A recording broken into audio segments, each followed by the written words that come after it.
102 anni e lui ne ha 100. Si sono ritrovati, sono innamorati, nei luoghi comuni, ognuno ha la sua stanzetta. Lo hanno ridotto in fin di vita, preso prima a pugni poi a calci alla testa quando giaceva già a terra esanime per i colpi ricevuti. Era il 17 luglio, un venerdì sera, nei pressi della stazione di Conegliano tra via 21 Aprile e piazza Aldo Moro.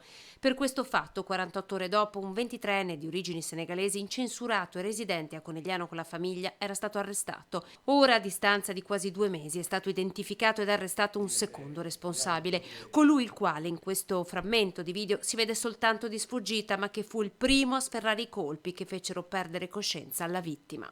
È importante aver chiuso il cerchio e aver assicurato alla giustizia anche questo ulteriore soggetto. Possiamo dire che la risposta da parte degli organi dello Stato, ovvero della Polizia di Stato e della Procura della Repubblica, è stata perentoria e anche immediata, continuando a mantenere la guardia alta. Mascella rotta, cranio perforato, politraumi. Ad essere pestato era stato un 20enne albanese che ora rischia di riportare danni irreversibili.